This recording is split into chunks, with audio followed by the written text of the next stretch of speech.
Hello hello hello welcome back to my channel. చూస్తున్నారా, మేమందరం కలిసి వనభోజనాలకు వెళ్ళామన్నమాట లాస్ట్ వీకెండ్. సో నేను వ్లాగ్ చేశాను ఆ రోజు. And please to watch my vlog. And మేము వనభోజనాలకు వెళ్ళే ముందు ఒక మంచి టెంపుల్కి వెళ్ళాము.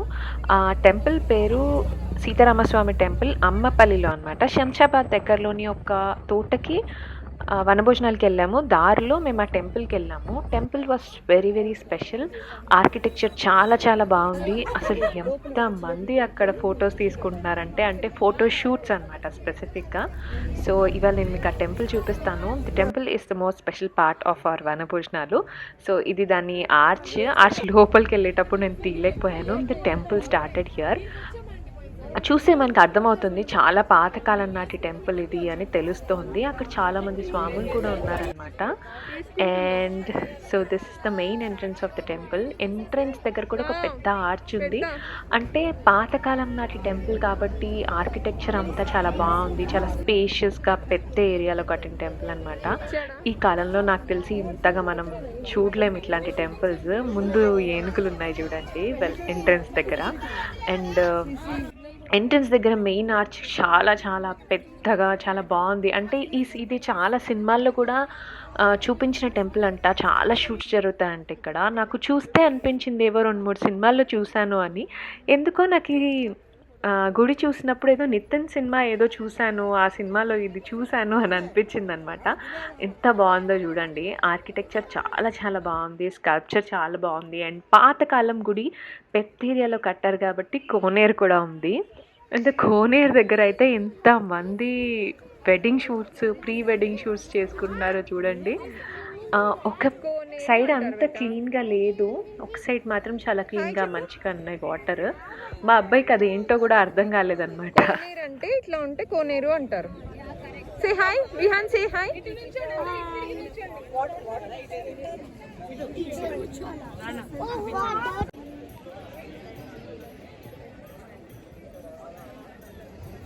తర్వాత లోపలికి వెళ్తున్నాం ఇప్పుడు మేము.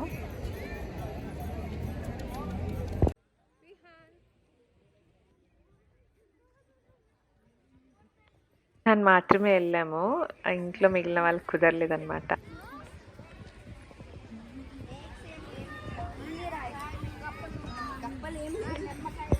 సో ఇది 11th సెంచరీలో ఎవరో రాజులు కట్టించిన టెంపుల్. నాకు కరెక్ట్గా హిస్టరీ అంతా తెలీదు. చూసారు అక్కడ వెడ్డింగ్ షూట్ జరుగుతుంది.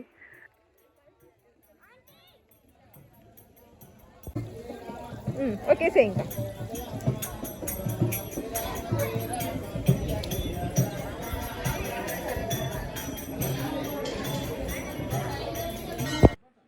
గుళ్ళో చాలా మందే ఉన్నారు. అంటే కోవిడ్ తర్వాత ఇంతమందిలో బయటికి రావడం ఇది ఫస్ట్ టైం అనమాట మాకు.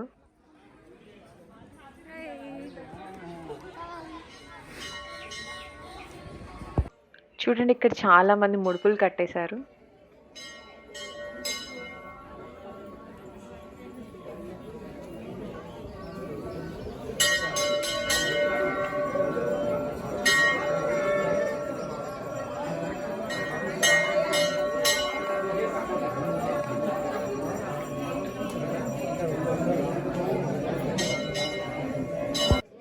లోపల నాకు ఎందుకో షూట్ చేయాలనిపించలేదు. దర్శనం ప్రాపర్గా చేసుకోవాలనిపించింది. అండ్ మేమిద్దరమే వెళ్ళాం కాబట్టి వాడిని గట్టిగా పట్టుకొని ఉన్నాను నేను.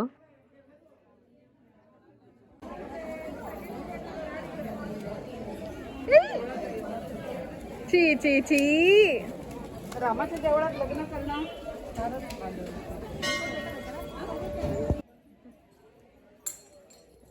చెప్పాను కదా, స్కల్ప్చర్ చాలా చాలా బాగుంది. టెంపుల్ ఎంత బాగుందో చూడండి.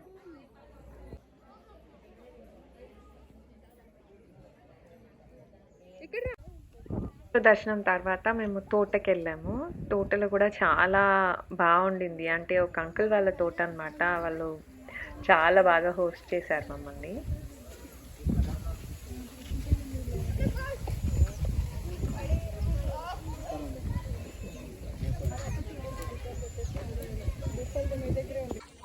పిల్లలకి అసలు ట్రీట్ ఈరోజు చూడండి, జ్యూస్ తాగుతున్నాడు. వీళ్ళకి వాళ్ళంతా జంక్ ఇచ్చేసారనమాట. చాక్లెట్స్ అన్నీ కొనిచ్చేసారు. ఇంకా వీళ్ళు ఎంజాయ్ చేస్తున్నారు.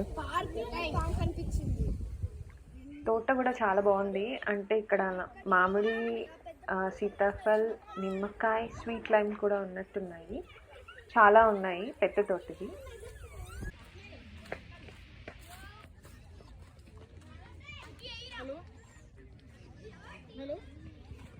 పిల్లల ఆటలు స్టార్ట్ చేసేసారు.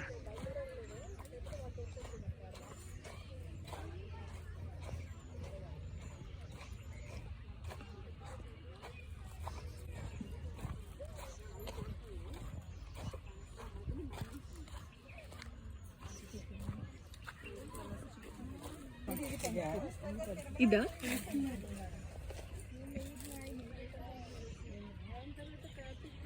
జామ చెట్టు. ఇదిగోండి, ఇక్కడ దీపాలు వెలిగిస్తున్నారు.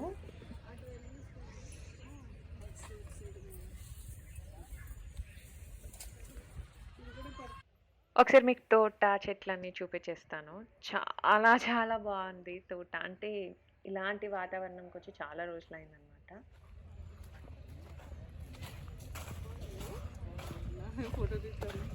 తీయాలా? యూట్యూబర్ నిమ్మ స్వీట్ లైమ్ కదా ఇది? జామకాయనా? కాదు, లెమన్ హైబ్రిడ్ లెమన్.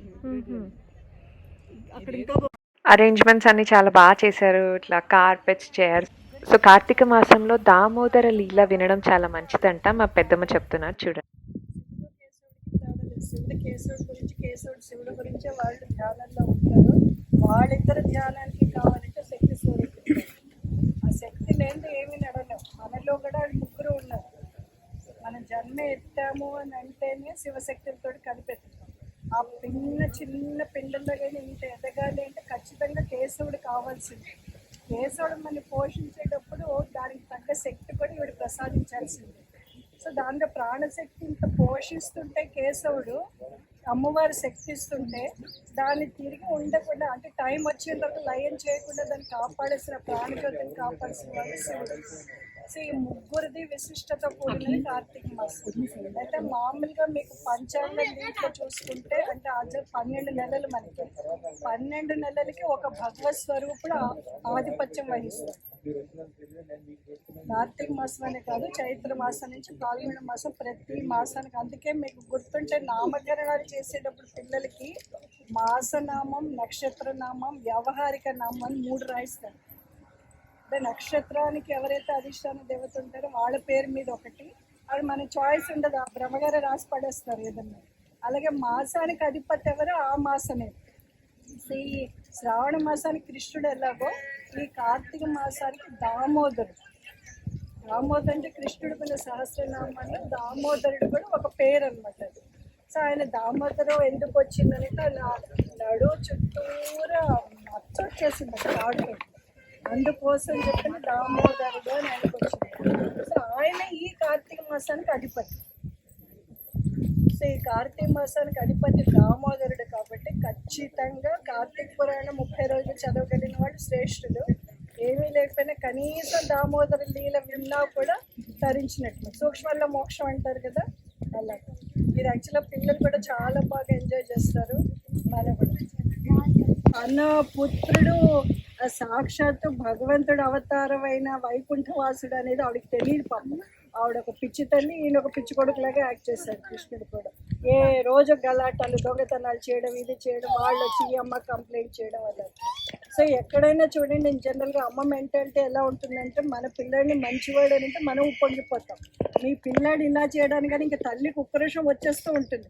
అది నిజమైనా యాక్సెప్ట్ చేయదు తల్లి.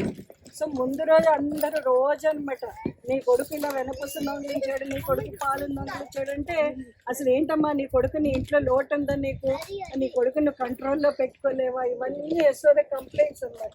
సో కంప్లైంట్స్ సరికి ఆల్రెడీ ఆవిడకి మండుతుంది లోపల, కొడుకు ఇలా చేసేది. పురాతన కాలంలో పల్లెటూళ్ళలో ఉండదని తెలుస్తుంది, పురాతన కాదు కాలం. దాని పిడకల్ని పెట్టి దాని మీద కొండలో పాలు పోసి పెడతారు. అది అలా మన స్టవ్ సిమ్లో పెట్టినట్టుగా కాగి కాగి కాగి ఎర్రగా అవుతాయి పాలు. దాని మీద మేగడంత కరెక్ట్గా లేస్తుంది అన్నమాట. అదే పాలు తాగేవాళ్ళకి ఆ పాలనే పెరుగు చేసి అందు మీద వచ్చిన మేగడంతా తీసి కవ్వంతా చిలికేవారు. సో ఆ కవ్వంతా చిలికేది మన సినిమాటిక్గా కూడా అందరికీ తెలుసు. ఈ తాడు పనికిరాదట, కొన్నాళ్ళు చేయగలరు.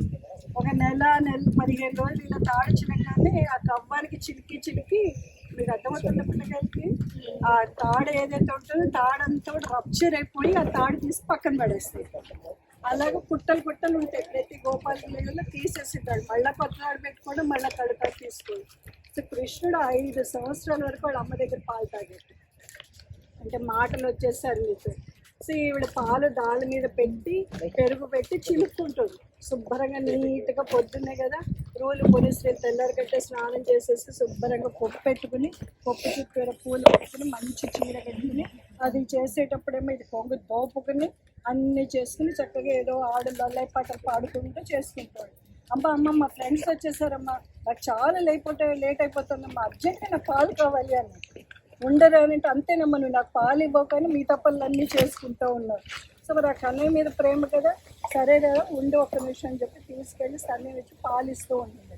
పాలు ఇస్తుంటే చూసా దాని మీద పాలు కొంచెం పొంగుతున్నట్టుగా కనిపించాయి. మళ్ళీ అది దింపకపోతే గబుకుని పొంగిపోతే ఆ పాలు వేస్ట్ అవుతుంది. ఉండరా కన్నయ్య అని 1 నిమిషం ఆ కృష్ణుడి పక్క దింపి వెళ్ళింది. నువ్వు నాకు ఆకలి తీరలే, నా ఫ్రెండ్స్ వెయిటింగ్, నువ్వు నాకు మళ్ళీ డ్రాప్ చేసేసి పాలు దించుకోవడానికి వెళ్ళావా నువ్వు అని. ఇంకా అసలు కోపం వచ్చేసేది ఇంక ఉక్రోషం.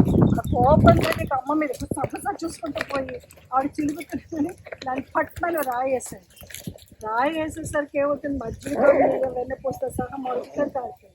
అది క్లీన్ చేయాలంటే మామూలుగా అవ్వదు. మామూలుగా బియ్యం పిండి వేసి క్లీన్ చేయాలి, జిడ్డు జారిపోతున్నట్టుగా ఉంటుంది అన్నమాట. అది పడేసరికి ఇంక కోపం వచ్చేస్తుంది. ఈ కోపంలో నిన్న రోజు గోపికలందరూ వచ్చి కంప్లైంట్ చేసి నీ కొడుకు నువ్వే పట్టలేకపోతే మేము ఎలా పడతావని అనుకున్నావమ్మా అని ఈ కంప్లైంట్స్ అనేది ఈవిడికి బీపీ రేజ్ అవుతుంది. ఉండని సంగతి అని అంత ఇంక ఈయన గారు వణుకు కృష్ణుడు అసలు వణికిపోయి ఇంక అమ్మ కొట్టేస్తుంది ఇదని చెప్పని పారిపోయాడు. ఆ పారిపోవడంలో కూడా ఎలా పారిపోతున్నాడంటే అన్ని పాత మండువ అవి స్తంభాలు ఉంటాయి కదా, కృష్ణుడికి కాళ్ళకి మువ్వలు, మొలతాడికి మువ్వలు, కాళ్ళు ఇవన్నీ, ఈ కడియాలకి మువ్వలు, ఇవన్నీ గల్లమని చప్పుడు చేస్తూ ఉంటుంది. సో తెలివైన వాడు కదా, అర్థంగా ఈ చప్పుడు చేస్తే అమ్మ నేను ఆ చప్పుడుతో పట్టేస్తుంది అనుకుంది. పరిగెత్తేసి ఒక స్తంభం పక్కన నిలబడి వాళ్ళ అమ్మకేసి చూడడం, మళ్ళీ వాళ్ళ అమ్మ అక్కడికి వస్తుంది, మళ్ళీ పరిగెత్తేసి ఇంకో స్తంభం, అంటే ఇంక నిలబడితే స్తంభం చోటున ఈ చప్పుళ్ళు వినిపించావు కదా అని చెప్పి అలా ఆడి ఎంతసేపటికి విసిగెత్తిపోయి ఈవిడ మొత్తం చెమట పెట్టేసా, బొట్టంతా కారిపోయింది, కొప్పు ఊడిపోయింది, జుట్లన్నీ ఊడిపోయాయి, ఈ చీర కొంగు వెళ్ళిపోయింది. ఎక్కడ పడిందో ఇంకా వాడికి రొప్పుడే తప్పించి ఇంకేమీ లేదా యశోదికి. నాయన నా వల్ల కావట్లేదయ్యా అని చెప్పని అనుకుంటే దేవతలందరూ చూస్తున్నారు. ఈ కృష్ణైనా వీడు పట్టుకోవడానికి ఉందని ఆయనంతటా ఆయన భగవంతుని ప్రార్థిస్తే చెప్ప భగవంతుడు దొరకడు. ఇంకా అలసిపోయింది. సో ఎంతైనా అమ్మ కదా, అమ్మకి పాప ఇంకా అది కలిసిపోయింది, చెమట్లు వచ్చేసినాయి, నోరు ఆచిపోతుంది, బొట్టంతా తెలకొంకు ఉంటుంది కదా చెమటతో అంతా కారిపోతుంది. అసలు జడంతా పోయింది, పువ్వులన్నీ ఎండిపోయి రాలిపోతున్నాయి. ఇంకా అవతారం చూసి తట్టుకోలేక ఆయనంతటా ఆయన దొరుకుతున్నట్టుగా యాక్షన్ చేశాను. చేస్తే పట్టేసి అమ్మ నేను కదా పట్టుకున్నాను. అక్కడ వాడికి ఇగో ఎంత సాటిస్ఫాక్షన్ అంటే గోపికలందరూ ఛాలెంజ్ చేస్తారు కదా, నిన్ను పట్టుకోలేడు, నువ్వే పట్టుకోకపోతే మేమేం పట్టుకుంటావు అని. అందుకోసం అమ్మయ్య కృష్ణుడిని పట్టుకున్నాను అని చెప్పి సాటిస్ఫై. వదిలేస్తే మళ్ళీ దొంగ పారిపోతాడేమో అని చెప్పని ఓ చేత్తో కృష్ణుని పట్టుకుంటావు, ఓ చేత్తో చీరను దొప్పుకుంటావు, ఎక్కడో కూడా కట్టేయాలి కృష్ణుడు. కట్టాలి అని వెనకాల చూస్తుంటే ఒక పాతది రుబ్బురోలు కనిపించింది. అంటే వాడకుండా ఉండిపోయింది అన్నమాట రుబ్బురోలు. సో ఆ రుబ్బురోల దగ్గర తీసుకెళ్ళి ఈ వదిలేసిన కవ్వల తాళ్ళు ఉంటాయి కదా వాడి పాడేసింది. ఆ తాడు తీసుకొచ్చి ఒక చేత్తో కృష్ణుడి చంకనేసుకుని ఇంకో చేత్తో నడుం చుట్టూ పుట్టి ఆ కట్టడానికి ప్రయత్నించడంలో కరెక్ట్గా ఇంత గ్యాప్ వచ్చింది, 6 అంగుళాల గ్యాప్. సరే ఆ గ్యాప్ వచ్చిన తర్వాత ఏం చేయాలి, మళ్ళీ కృష్ణుని చంకలో పెట్టుకుని వెళ్ళి ఇంకో తాడు తీసుకొచ్చి ఈ కృష్ణుని పట్టుకుని ఆ తాడుకి తాడు మూడేసి ఇప్పుడు 2 తాళ్ళు అయ్యాయి. ఆ 2 తాళ్ళతో మళ్ళీ కట్టడానికి రోలికి ప్రయత్నించింది, పొట్టకేసి చేయడం లేదు. మళ్ళీ ఇంత గ్యాప్ వచ్చింది. ఈ పిచ్చి వేసేదకి అర్థం కాలేదు, ఏమిటి ఇలా గ్యాప్లు వస్తుంది, ఇప్పుడు తాడు తెస్తోంది, కడుతోంది, కృష్ణుడు పట్టుకుంటుంది, తెస్తోంది, కలిసిపోయింది కానీ ఆ కట్టబడట్లేదు. అరే ఇంత బుజ్జి కృష్ణుడు 5 ఏళ్ళు కూడా లేవు కదా, నడుము చూస్తే ఇంత ఉంటుంది లెక్క పెడతలాగా, ఇన్ని తాళ్ళు వేసినా అందట్లేదు ఏమిటి అని చెప్పి ఆ భువనేశ్వరి కట్టడం ఎవరికి సాధ్యం. ఇంకా అసలు అలసిపోయి ఎన్ని తాళ్ళు వేసినా ఇంకా ఒక్కస్తుంది తాడు. సరే ఇంకా బాగుండదులే అని చెప్పి అక్కడ కూడా ఆ భగవంతుడే కరుణించి కట్టబడ్డాడు. ఇంకా అమ్మ అసలు వాడికి కోపంతో గట్టిగా కట్టబడేసింది. ఆ నడుము ఆ రుబ్బురోలకి కలిపేసి తాడుతో కట్టేసింది. కట్టేసరికి ఆ తాడు నాంతాడులాగా ఉంటుంది. సో ఆ నాంతాడు పొట్టంతా మచ్చలాగా వచ్చేసింది. ఎర్ర మచ్చ ఉంటుంది కదా, అంటే గట్టిగా తాడు మనం కూడా చూడలాగా పులుపు గట్టిగా బిగించేసుకుంటే ఎర్ర తాడు వస్తుంది కదా, ఆ తాడులాగా వచ్చి అచ్చు పడుతుంది. వెరీ గుడ్, అచ్చు పడుతుంది కదా. దాన్ని మోదం అంటే దామోదరుడు, ఆ నడుముకి మోదానికి ఆ మచ్చ వచ్చిన వలన ఆయన దామోదరుడు అని పేరు సాధన చేస్తున్నారు. ఆ దామోదరుడే ఈ కార్తీక మాసానికి అధిష్టాన దేవత. సరే యశోదలా వెళ్ళి గోపికలందరూ అక్కడ గోడని చూస్తారు. ఈ తల్లి కొడుకుల ఆట గేమ్ ఏమవుతుంది, ఎవరు win, who wins the game అన్నట్టున్నారు. గోపికలందరూ కూడా ఇంక చూసావా నా కొడుకుని పట్టి బంధించాను, నువ్వు అసలు నువ్వే పట్టుకోలేవు, నీ కొడుకుని మాతో ఛాలెంజ్ చేస్తారు కదా, ఛాలెంజ్ చేసుకుని నెగ్గాను, I have won the game అన్నట్టుగా ఈవిడ కూడా యశోద ఆవిడ చాలా ఆనందపడిపోతుంది. సో అమ్మ అలా పట్టుకొని పండిలే అని చెప్పాను, రుద్రం వేసుకుని పాక వేసుకుని వెళ్ళడానికి ట్రై చేస్తుంటే ఆ ట్రై చేయడంలో అది వాడు ఎప్పటి నుంచో నందుడు యశోద వాళ్ళు ఇల్లు కట్టుకునే ముందర నుంచి 2 పెద్ద చెట్లు ఉన్నాయి, మధ్య చెట్లు, అక్కడిలోంచి దూరిపోయాడు కృష్ణుడు. అది ఊహించుకుంటే అంత వస్తుంది. చిన్న పిల్లాడు ఆ దాంట్లో నుంచి దూరిపోయాడు, లిట్టుకో ఎంత చిన్న దాంట్లో దూరిపోయాడు కానీ రోల్ అడ్డు పడిపోయింది చెట్లకి. అవి ఎంత లాగినా రోల్ రావట్లేదు. చివరి వేసుకెళ్తే ఒక ఫోర్స్ పెట్టాడు, ఆ ఫోర్స్ పెట్టేసరికి రోల్తో 2 చెట్లు పడిపోయి వాళ్ళ మీద కుబేరుడి యొక్క కొడుకులు అనమాట. వాడు ఎప్పటి నుంచో వాడు ఒక మహర్షి దగ్గర అసభ్యంగా ప్రవర్తించడం వల్ల, మర్యాద లేకుండా ప్రవర్తించడం వలన ముని వాడిద్దరికి శాపం ఇచ్చారు. సో వాడు పశ్చాత్తాపడి అడిగితే, నీకు కృష్ణుడు మళ్ళీ అవతరించిన తర్వాత, విష్ణుమూర్తి నారాయణ కృష్ణుడి కింద అవతరించిన తర్వాత నీకు శాప విమోచనం కలుగుతుంది, ఆ మునే శాప విమోచనం చెప్పారు. సో ఇది దామోదర లీల అంటారు శ్రీకృష్ణ అర్పణ వస్తు.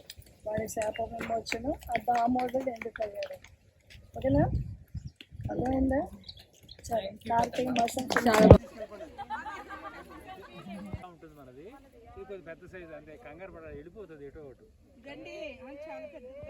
మొక్కలు కూడా నాటాం మేము కొన్ని. అది పట్టేంతగా సెంటర్లో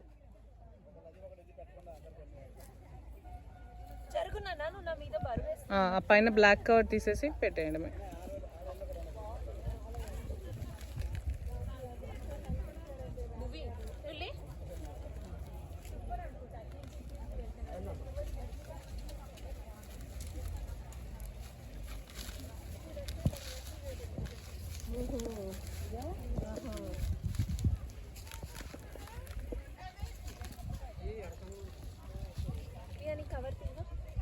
లాగు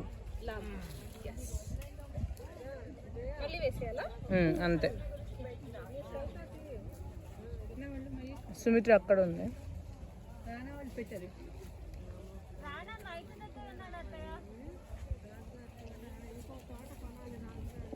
నీళ్ళిపోయినా. Okay, thank you. కొన్ని గేమ్స్ ఆడించాం. ఇదిగోండి చూడండి, వీళ్ళు ట్రైల్ ఆట ఆడుతున్నారు. ఇక్కడ డాడ్జ్ బాల్.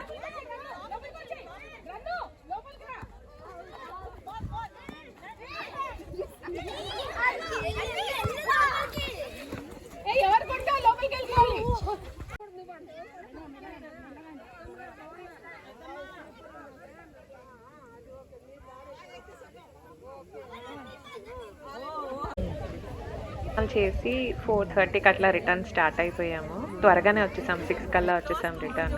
పిల్లలు కూడా బాగా ఆడారు.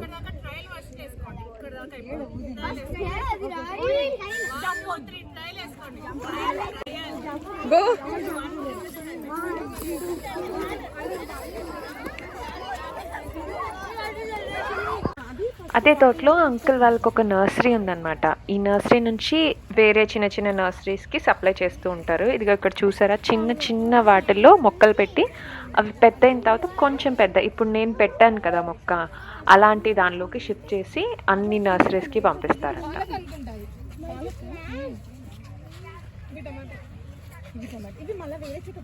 ఇంకా రిటర్న్ టైంకి నా ఫోన్ ఆఫ్ అయిపోయింది. సో ఈ నర్సరీ తర్వాత పెద్దగా ఏం చేయలేదు. That's it for this video guys. Thank you so much for watching. Bye.